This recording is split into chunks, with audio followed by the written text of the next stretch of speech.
And welcome inside Morning Brew with Jaffe and Razor as we get set to talk about the last Bruins couple of games, the Detroit game, and obviously the one that happened last night. We're doing this on Wednesday morning, folks, because Razor's traveling. He is on Long Island, not in Long Island. On Long Island as the Bruins get set to take on the New York Islanders on Wednesday night, night before Thanksgiving. Bruins lose to Vancouver on Tuesday, 2-0 at home. A goal by Jake DeBrusk and then an empty net by Connor Garland, the only goals in the game. Before we get to that game, talk a little bit about what we've seen the last two games. Again, Detroit was the one before. We're going to remind you that Morning Brew with Jaffe and Razor is proudly presented by our lead sponsor, Fazenda Coffee. Fazenda Coffee Roasters partners with cafes, bakeries, and restaurants to provide top-quality coffee through their wholesale program. You can also use their expertly roasted coffees at home. You guys know that. FazendaCoffee.com, FAZENDA, FazendaCoffee.com/Morning Brew, where you can find the Morning Brew blend, Morning Brew hats, Morning Brew clean canteens, or just some great coffee anywhere. They got so many different blends and roasts. FazendaCoffee.com, proud lead sponsor. You know what, Razor, we got a little special thing to bring up too, because it's the Bruins centennial game coming up on Sunday. The Pro Shop at TD Gardner, just next to it, powered by 47, located off level 1 of the Garden, inside North Station. Biggest sale of the year is coming up on Black Friday. That's right, a couple of days. Fans that can stop by from 10:30 to 11:30 a.m. score 30% off, and from 11:30 to 12:30, you get 20% off. There will be exclusive deals on Bruins Authentics, memorabilia, and people can enter to win Bruins tickets, signed items, and more. Fans can purchase a limited edition Centennial game jersey, which will be worn December 1st for the Centennial game. This true collector's edition piece is there to celebrate 100 years of the black and gold. If you can't make it down the Causeway, you can stop or shop online at bostonproshop.com. Pretty good looking sweater right there, Razor. Are you excited for the Centennial game, or are you just getting through this one, get through Thanksgiving, and then you'll be very excited? How do you work in that? Yeah, regard? I haven't really thought about Thanksgiving's front and center at this point, but I am, separate to that. I'm excited to see everybody in this jersey. I think it's cool. I think it's going to look cool on the ice. And then the day will be awesome. But right now, to be perfectly blunt, let's get through this Islander game with a 1-0 win and get to Thanksgiving. Right, because it sure feels like that. I'm mailing this one in. Like, this one's like, all you right. have FedEx this one? You have stamps? This is a FedEx game. Win 1-0 and go home. All right. I'm good with that too. I am looking forward to Sunday. And by the way, folks, we have a very special Morning Brew with Jaffe and Razor coming out on Friday. That has That's awesome. big base on the Centennial game. Some of the guys that we talked with, a lot of fun. We just finished it the other day. RC is putting it together, so we appreciate that. All right, let's get right to it. Bruins lose 2-0 to Vancouver. The game before, Razor, they win in Detroit 2-1. They're not scoring a lot of goals still under Joe Sacko, but the eye test says it is better. In particular, structure neutral zone, structure D zone, structure on the PK. Is that enough to say to you, okay, it's not a silver lining type thing, but I don't love that they lost. They couldn't score against Van, but I'm okay with it because they did outplay them. They outchanced them by 2-1 in the game significantly. However, in high danger chances, they crushed them. It was like 18-1 or whatever. It was crazy. But in the end, they only, they didn't get any goals. But are you okay because of the eye test of being better, so to speak? Yeah, I am for sure. I think this is the first time we've been able to really say that the Bruins dominated a game all season, and they lose. So go figure. That's hockey. That's the NHL. Of course, there's a caveat to all of this, but I love their game. I'm happy their defensive structure is there. I'm very happy, and we were listening to Joe in the morning at pregame skate and talked about wanting more pucks on net, wanting more shots, wanting more north type style. And we saw all of that against Vancouver. The shot first mentality is there. I think this team's needed that a little bit more over the last couple of playoff rounds. And so all of that is great, except for the finish. And I got to believe it's going to click for these guys at some point. And I'm going to keep saying that. And I think they've got a reprieve on this different way of, it's a little bit of a different way of playing. And I think we saw that last night where there was 3 or 4 or 5 different opportunities where the Bruins put the puck right on net and they're too close to the goal, or they haven't figured out where the rebound lays or where it's going to come from or where it's going to go. And they overplayed it or they underplayed it or they were just off the side of the net. I think when they get the patterns in their head and watch more video of where pucks are going and where they should be off of this rebound, off of this shot first mentality, I think that you can break the dam. I also think you get too close to the net when you're pressing. You just do, because it's instinctual or instinctive for a skater, especially a forward, to think, I'm crashing the net. I'm going there no matter what. I'm not going to play outside. I'm going to play inside. And you just think the closer I am, the better chance I have. And to your point, sometimes 6 inches, 12 inches make all the difference in the world where you're backing up. The puck comes to you instead of going by it. Easy to say again, sitting in these chairs, but when you're so in it, and some of these Bruins, Razor, are completely in it, partner. They are completely in it right now. I'm going to go over some numbers with you in a second here. That's what you do. You just go to the net. You go hard in the net. Great tip by Marchand at the end. Great tip. Kind of through the legs. I will give a lot of props to Kevin Lankinen. I don't think he stole the game, but he sure as shit was great in the game. Does that make sense from a okay. He was he was great. And cliche, made the saves that he had to, and then some that he maybe got fortunate on. But then I think nothing epitomizes the Bruins' struggles right now than Elias Lindholm shooting the puck after Brad tips it, gets stopped by Lankinen's left pad. And I think it hit the back of Marchand's leg. I don't even know if it made it through to Kevin Lankinen. Yeah, no, that's it. We could go through a lot of their high danger chances and say, that I didn't see what Money Puck put up for expected goals, but it had to have been closer to 4. You would think, night. Right? Yeah. So at the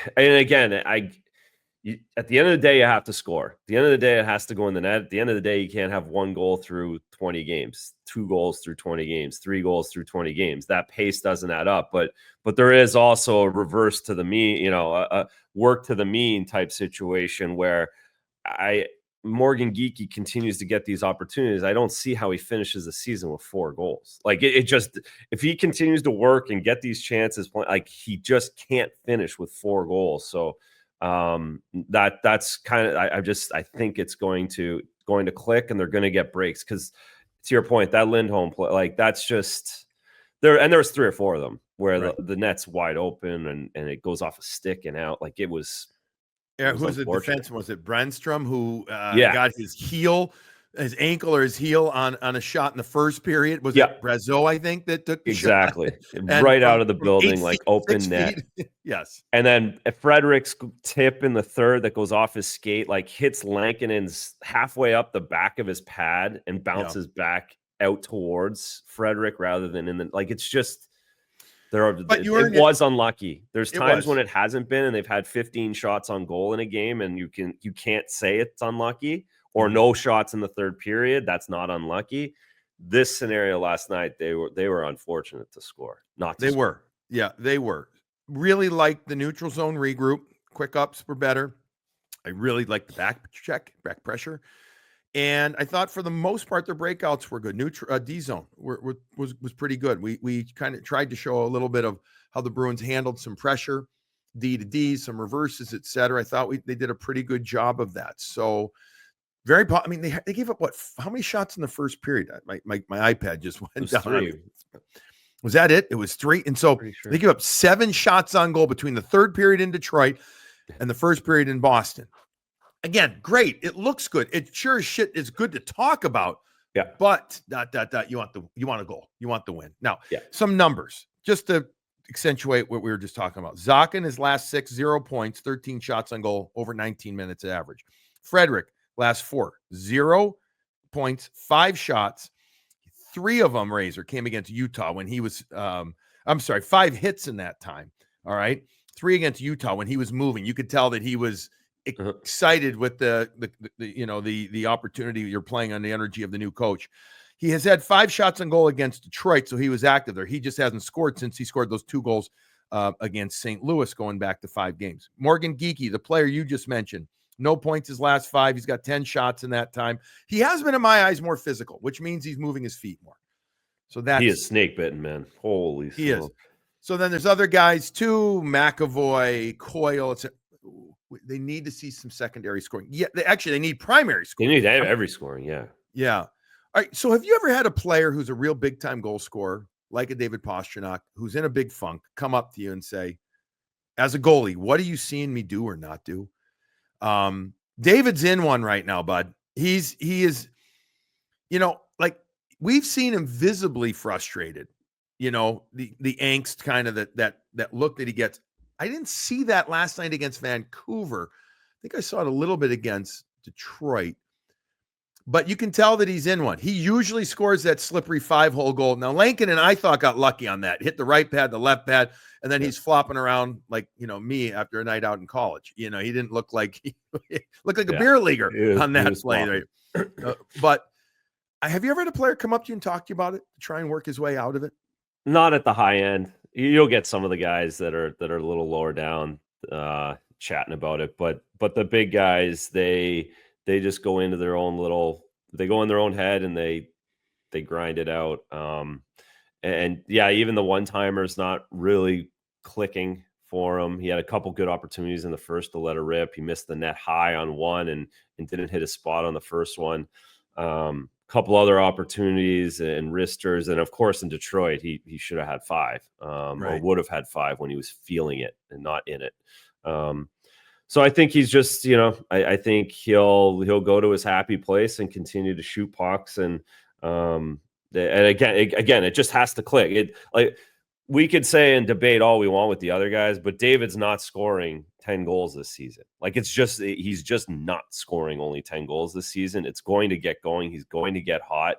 And when he does, this defensive structure and the new way of playing, I think really benefits him.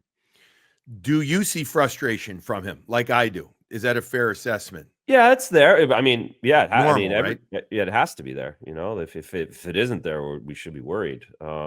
But again, guys work through that. I don't. It's not frustration like my career's over frustration. It's this is annoying that I'm not scoring frustration. Has there been a player that has kind of reset his game more under Joe Sacko on the back end than Nikita Zadorov? No. And made himself more, the old less is more noticeable, so to speak. Are you in agreement with that? Yeah, no question. He benefits with backtracking. Better backtracking, better neutral zone, more layers, less chasing. Exactly. He's just that's just going to fit his game. Just like Brandon Carlo, a big guy, a long guy, a stretch guy.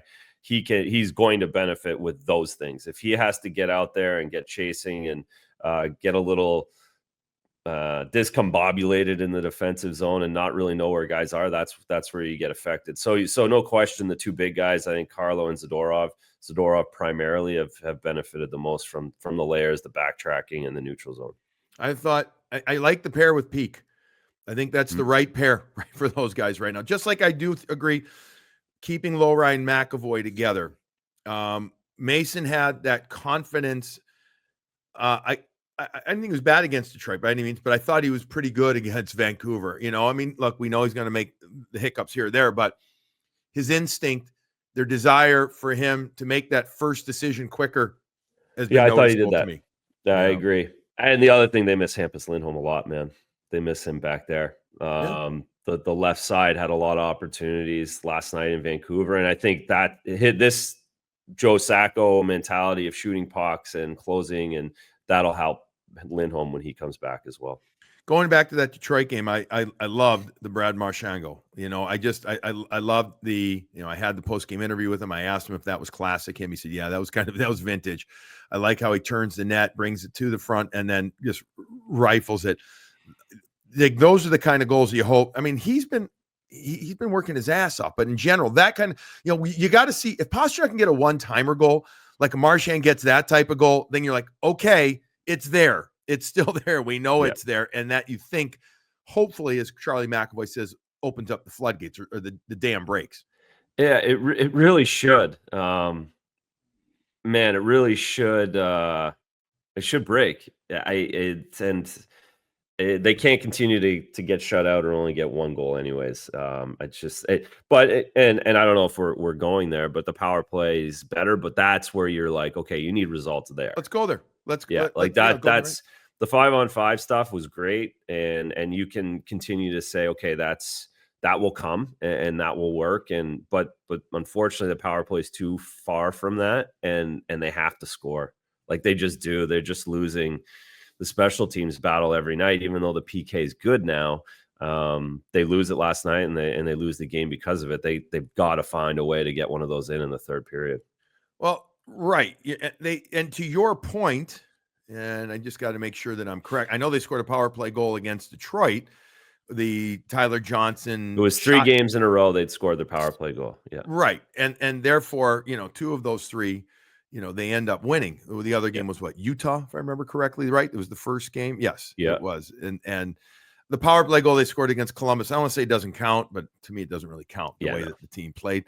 But against Utah, it's the game-winning goal. And so the Elias Lindholm goal. So that is, to your point, that is imperative. I feel like kind of play a little bit of, I still think they hold on to the puck too much. And then everybody knows eventually they're going to look for David for the one-timer where, he can hammer it from places where, most other can't do it from. But it's just too obvious sometimes. You got to sell a little bit, even for the goalies. I feel like the goalies are getting over there a lot easier than they have in years past, which tells me they're sitting on it much more so. So you got to be a little more dangerous if you're on the other side.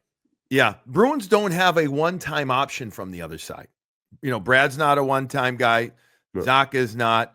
Lindholm's a right shot, so he's not over there looking for a one-timer.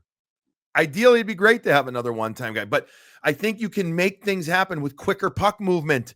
Don't get it and then go back and forth, back and forth, back and forth. Get it, move it, get it, move it, get it, move it. It's a lot different, and it opens up. Now, I know they moved Brad to the goal line, and he's trying to walk off the goal line more, trying to open up some ice. Hopefully they can get into that rhythm a bit more, or that look a little more. That would be nice. That would be if they could refresh and revitalize that look, Razor, like a Graciano Construction place. Wouldn't that be nice? Should we hire Graciano Construction to refresh and revitalize? Should be hired. He's got an opportunity. Put the name in the hat anyways. There you go. GracianoConstruction.com is the place to go, or call Doug Graciano at 508-330-7589. to discuss what you're looking to do at your house. There's nothing too big or small for Graciano Construction. And the best part, they do it with pride and amazing professionalism.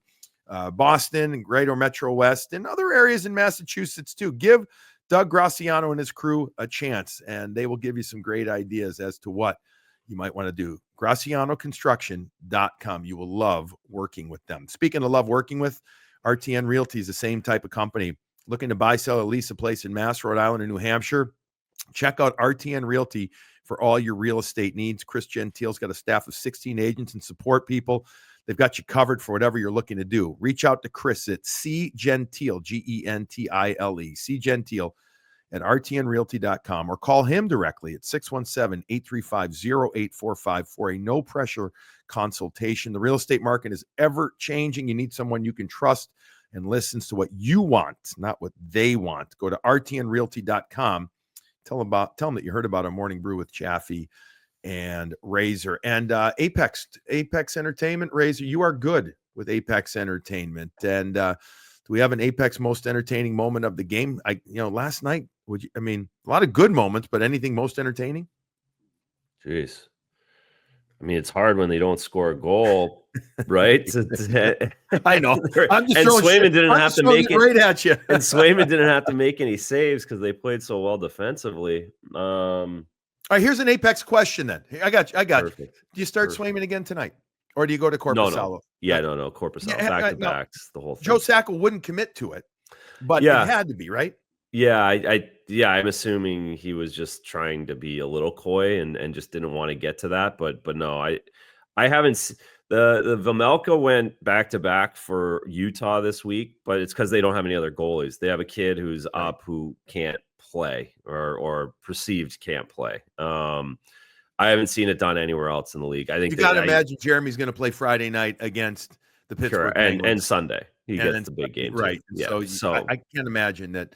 There's really you can't play 3 and 4. That's for sure. You might be able to go back to back if a situation presents itself where you need points later in the year, maybe, but you're not going to play a guy 3 and 4, which means Korpisalo is playing tonight. All right, so maybe Jeremy could go to Apex Entertainment in Marlboro and just relax and have fun, right? Because it's 100,000. Play a little bowling. Feet of pure fun. Yeah, exactly. A little laser tag. Work on his, laser tag.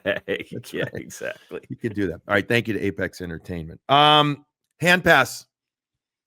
The goal counted off of Connor Garland's. The shot was made from the point from Vancouver's Quinn Hughes. Quick release. It was an area play. Hit Connor Garland in the hand. He's a right shot. His bottom hand. Both hands were on his stick.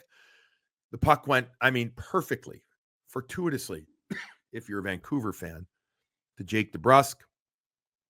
Were you okay with Jake DeBrusk? I know you don't love the welcome backs, but that was a worthy one, wasn't it? It was, well, and it kind of made me chuckle because they had to split it. I know, but it was like 75-25. Yeah. And a lot of Jake and a little bit of Danton. And by the way, I'm a fan of both those guys as people. They're tremendous. Yeah. Danton is great. Dan's the best. Dan's the best. That was I don't know if he got a welcome back his first time back to Boston. I can't remember. Oh yeah, no chance. No chance. And I think again, he had to kind of get one because Jake was getting it and they couldn't leave him out. Like it was a whole thing, right? Like that's why I don't like these stupid things because it's like, well, it's forced, completely forced. So Jake DeBrusk gets the goal. It was fun. Jake gets the goal. Yeah. The Bruins take a moment to look at it. The goal on the call on the ice was a goal. They go to review, situation room, officials. They rule that it remained a goal, that there was no distinct motion with the glove. There was no intent. There's nothing in Rule 79. I've talked to 3 people now about this, inside people. And first of all, the feeling was from them that this was no goal or a good goal because there was no intent. But this is a real murky gray area, Razor. Very murky area. I do think this just hit Connor Garland's glove. I do. No. I don't think he tried to punch it. He didn't remove his hand. Look, you can remove your hand, raise your hand up to stop a puck from coming and not even bat it down, but you moved your hand to stop the puck and then it drops to your teammate and that would be no goal then. Even though there's not a distinct forward motion, it's a distinct motion with your hand. You agree? That's because yeah. That's the rule. That's right. That's the rule right now. But this was not. So this is a very gray area, murky area. And are you of the school that you'd like to just see it maybe more black and white? I want to get rid of the hand pass altogether. Yeah, why not? Like it's a little antiquated. The game's fast now. You can't close your hand on the puck. You can't take that away, of course. You can't have the closing of the puck and the throwing of the puck. But this stuff that's hitting gloves and going to other sticks, like the game's too fast, balls off the board, let them play and let's not have any of this. And because again, if that rule was in place, we wouldn't have had a challenge last night. The reason we have this challenge last night is there's been plays that have been kind of borderline. And you're not quite sure. The Rangers just did it 2 days ago. We did on NHL radio with Cooley this week on Monday because it happened last week and it was top of mind. It's just get rid of it. It's not a safety issue. It's not a danger issue. There's nothing other than an annoyance to everybody. And they've changed they went from a no goal off the skates. You can actually direct it as long as you don't lift it. I'm with you. And I think Barry and I were talking about it on and off air. Screw it. We want more goals. So use your hand or either that or go the other extreme like soccer or football if you're not in America. And if the ball hits you anywhere in the arm and stuff, that's a disaster, right? Like but that's the black and white of it. And it's easy to do one or the other. And obviously the latter situation's way worse than the prior. So puck over glass, it either hits the glass or it doesn't hit the glass. Yeah. So now let's do it with hand pass. Yeah. I'm with you.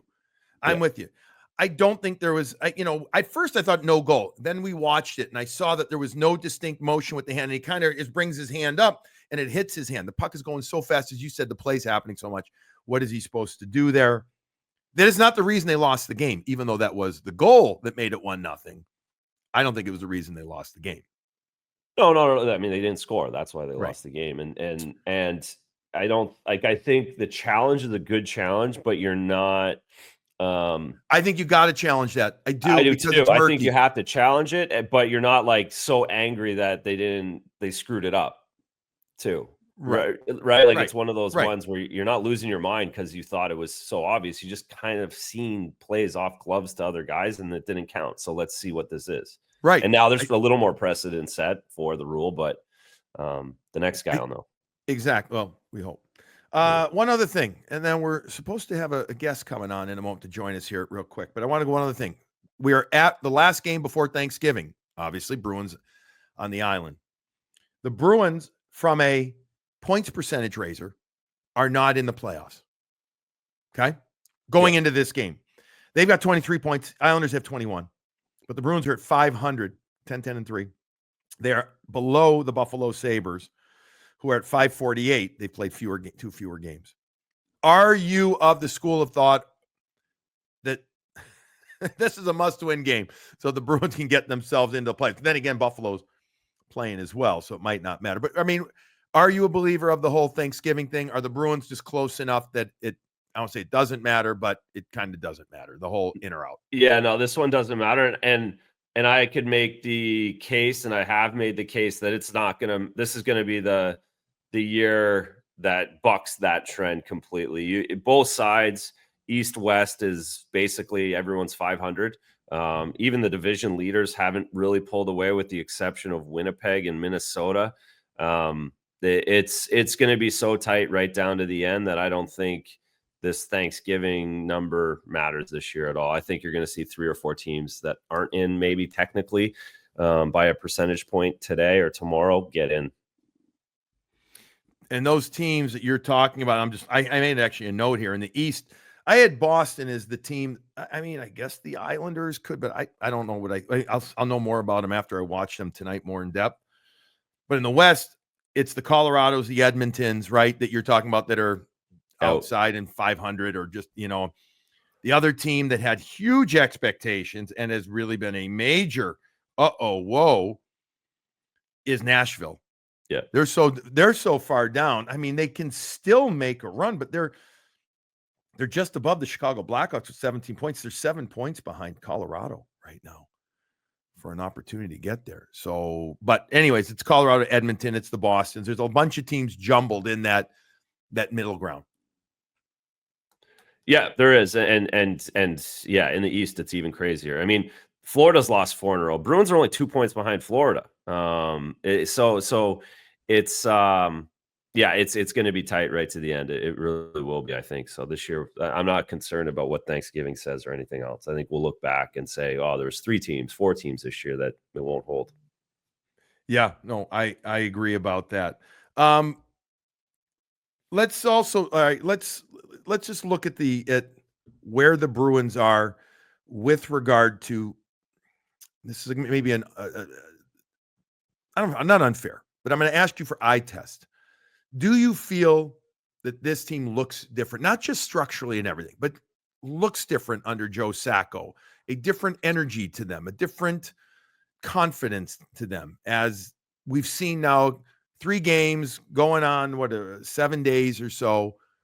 Where are you at with that, with the coach? There's a different energy. There's a different vibe around, and whatever was going on with Monty, you could see that it was different than this. It just seems a little happier. Again, that can be just the first week of a new coach and a new vibe, and winning 2 in a row. That always solves and makes things more positive, are those 2 wins in a row. But it feels as though guys have got a sense that they're all back on the same page. That's really what it feels like, is that everybody's back on the same page. And again, it's a simple thing, but it's the penalty kill. Everyone's going at the same time. It's the neutral zone. Everyone's on the same page again. And seems like the idea of just playing defense, the idea of focusing on defense has been reset. And that's given a lot of guys who played in this kind of a system and had that kind of mentality some comfort. Oh, it's been good to see. And obviously they need to continue to elevate the game. Hopefully they work on their offense. You said tonight maybe a 1-0 victory, but I'd take a 5-0. I would. I'd love 5-0 heading into Thanksgiving. 5-4 or something even. Just let's go. Let's see some Let's goals. go. Well, you want to talk about minor miracles. If both the New York Islanders and the Boston Bruins bring a combined 9 goals, if that would be shocking. That would be earth-shattering and highly entertaining hockey. Speaking of highly entertaining hockey. All right, we have a special guest coming on right now, joining us, guy that I've gotten to know for the last, I don't know, how many years now? About 100. It's Steve Mayer. It's the president, NHL content, in charge of so many fun things. That's what I call you, Captain Fun, in charge of fun at the NHL. And one of them, hey, I know, isn't that great? One of them is welcome into Morning Brew with Jaffe and Razor, is the Four Nations face-off coming up. And I think this has been a big thing for you, for you, and taking a lot of your time. This fans out there, they've heard of it. Let me just give you a couple quick details. It's going to be played in 2 arenas. It's going to be in Montreal Bell Center, or Center Bell, depending on where you're listening, in Boston at TD Garden from February 12th to February 20th, 2025. They're going to start in Montreal, and then they're going to move to Boston. So, Steve, as we welcome you into the show, and you just want to, we wanted to have you on for a minute here because it's Boston. We know that the tickets are just about to go on. So what are you focusing on right now as you get set for this event? Well, what we're focusing on is what's coming up actually this week on Wednesday, or next week on Wednesday, December 4th. And that is what I think the fans are very much anticipating, the announcements of all the teams. Remember back at the draft, we announced 6 players from each team to kind of get us going. Those 6 players have now been out there for quite some time. And now the big question is, who will make the teams? So on Wednesday, in 2 separate announcements, we're going to announce Sweden and Finland, 2:00 in the afternoon, for your fans. You'll be able to see that announcement on SportsCenter on ESPN, which is super exciting. And we are doing a broadcast that will go around the world, so it'll be seen live in Sweden and Finland. What's really interesting, we were in Finland, we played global series games, and I got to meet with both broadcasters from Sweden and from Finland. What a big deal. You think it's a big deal here. I mean, they're super psyched for the event and for the announcement. It will air. The reason why it's happening at 2:00 and your viewers and listeners can watch it on ESPN is because it's in prime time in both Sweden and Finland. It's that kind of a deal. It's that big. So we'll have the announcements of those 2 teams at 2. Then at 6:30 on TNT in the States, preceding a doubleheader that night, we will announce both USA and Canada, and all of the teams will be announced. Now, I am sure that coming out of Wednesday, the bigger discussions and what you guys will be talking about is not who made the team as much as who didn't make the team. But that's okay. And that's what we want. Like, listen, our fans are the greatest, and they've got their favorites. They've got their favorite players, their favorite teams. Not everybody can make these teams. It's going to be a really tough decision for the general managers involved. But that's what's coming up this week. That's what we're super excited about. And that's probably what we're most focused on right now, just the coordination of getting the names and getting them to the networks and putting on shows and all the things that we do. It's something that will keep us busy over the Thanksgiving weekend. Well, then, not to make you project or look too far ahead. I knew this was coming. But what does the traveling circus look like when it moves from Montreal to Boston? I'm sure our fans will love to know what's going on, not just the games, but around the games. Well, that's actually interesting. And we have the best events team in the business. And I'm so happy to work with, such a talented group. We're right now getting in event mode big time at the NHL. Remember, we've got our Winter Classic, which comes up on December 31st, Blackhawks against the Blues at Wrigley Field. and then we move into Four Nations, and right on the heels, right after Four Nations, we do a Stadium Series game in Ohio Stadium with the Columbus Blue Jackets taking on the Detroit Red Wings. So, we're deep in event mode, and this is an ambitious event. From the standpoint of there's just so many games, and we're going from city to city. And the tough piece will be the transition from Montreal to Boston, where we'll have advanced people going into Boston, getting things ready in Boston. There'll be one day in between, games on Saturday, games on Monday.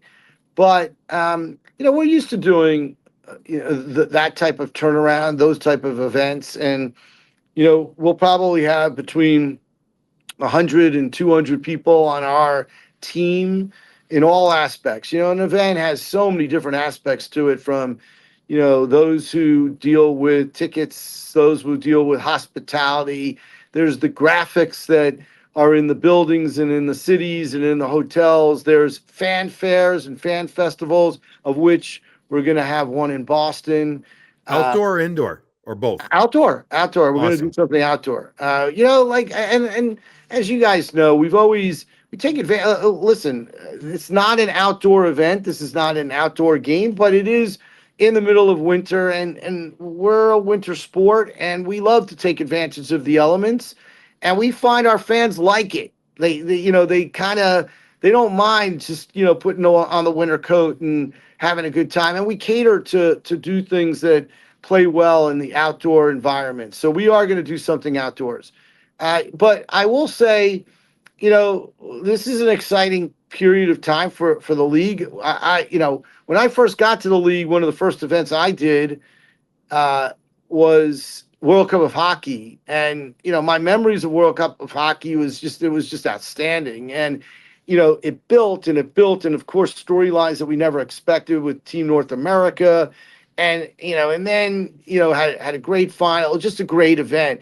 And I feel bad that we haven't had an international event since then. It's way overdue.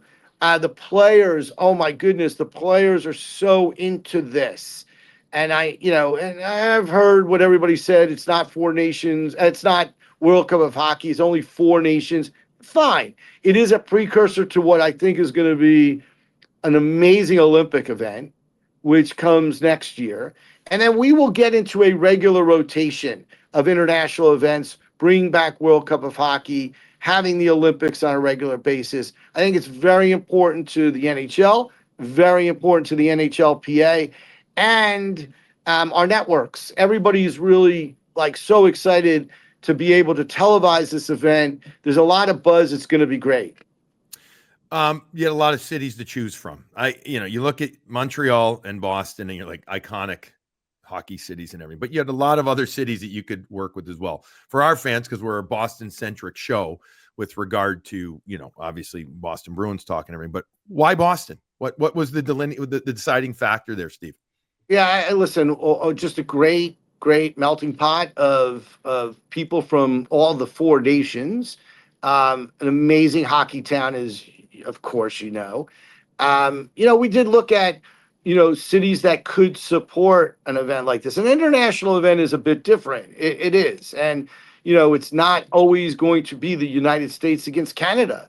It's going to be a USA-Sweden game, USA-Finland, and we're going to be mixing it up. There's Sweden and Finland that are going to play each other. So you do look for cities, and there are only a few that could support an event of this magnitude and support those other games as well. And Boston is absolutely one of them. Hockey crazed, puts on an amazing event whenever there's a big event, whether it's a hockey game or a basketball game or just a concert. The facility is first rate, easy. I mean, for us, it just makes all the sense in the world. Our partners with the NHLPA, they have a little Boston in them, as you may know. So all of these factors led to what we think is a no-brainer, a great decision. And we're watching, as ticket sales have started, and they will continue, as you mentioned. There's some key dates coming up that where tickets will be on sale to the public. I do think we've seen the support. It's exactly what we thought it would be. There are tickets that are still left, but at the same time, we knew that Boston would come out and support this event in as big as they have, and we expect it to be a great event and a highlight of our season for sure, and certainly a highlight in Boston. Steve, when are those games in Boston, and where do you get tickets? So the games in Boston will be on Monday. The first of the games is on Monday. 17th. Yeah. On the 17th. Yeah. On 17th. And then we're off Tuesday and Wednesday uniquely. The final will be in Boston on Thursday. It'll be broadcast also on ESPN. The tickets are available at NHL.com /4nations. Ticketmaster also is a place to always go for tickets.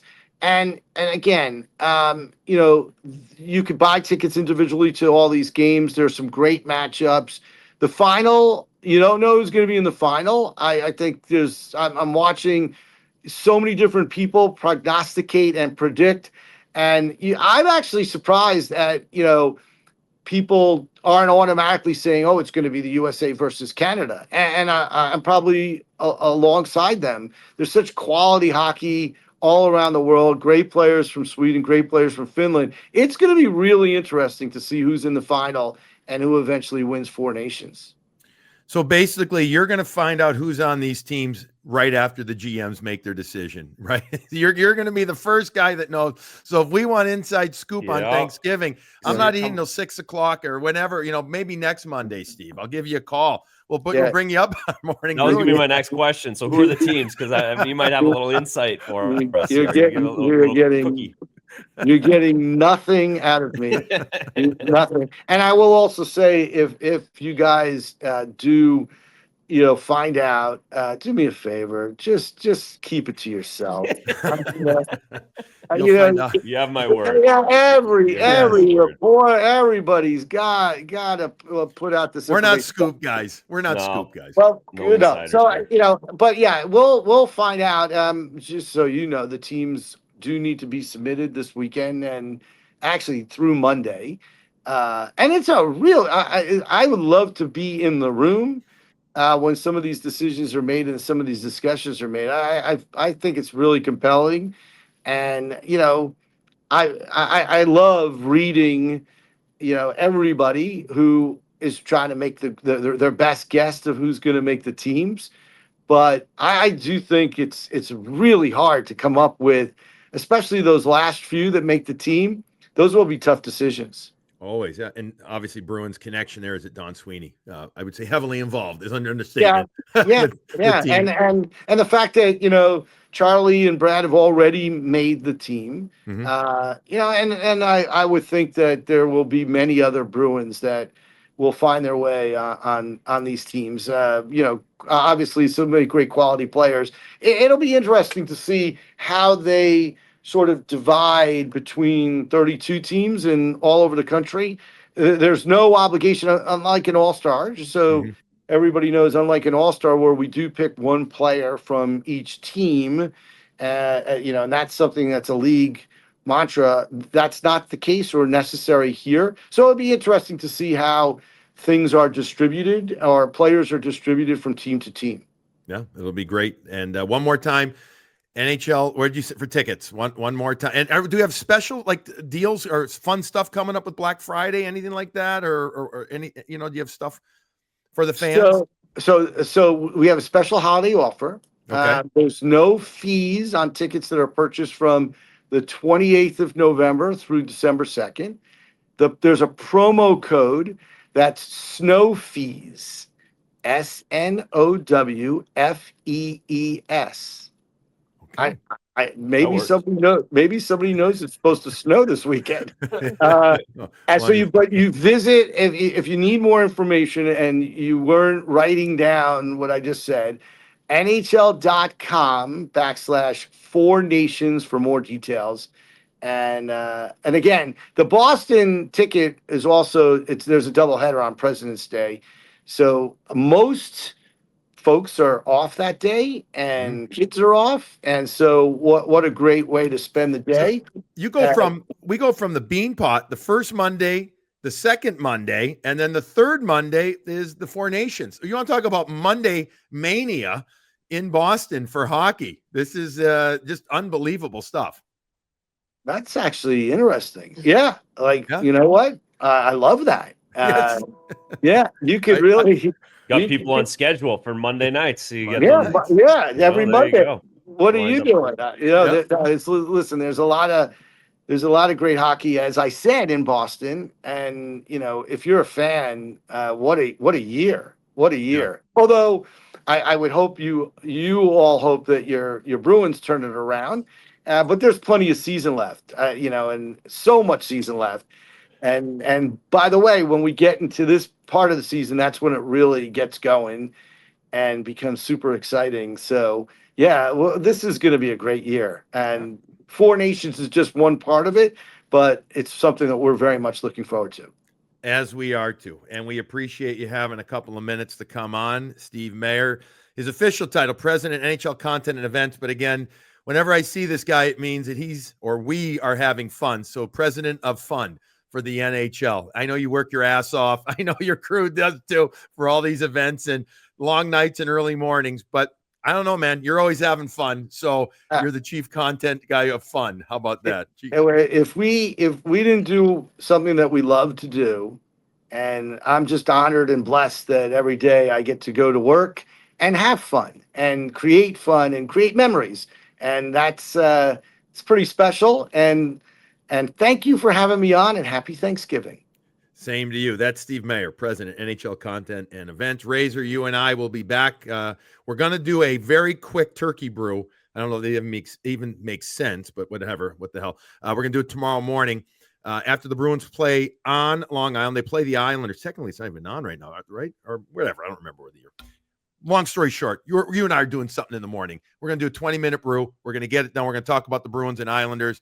And then we're going to remember, folks, Friday or Saturday, we have a special centennial brew coming out for the Boston Bruins Centennial. It's an awesome show. Three players. You're going to love it. It's going to be a ton of fun. We will talk to you again after tomorrow's game. Everybody hang in there. Right? The Bruins lose one to Vancouver. Look to get back on track against the Islanders. Go out. Enjoy your day. It's almost Thanksgiving. And because of that, enjoy your coffee.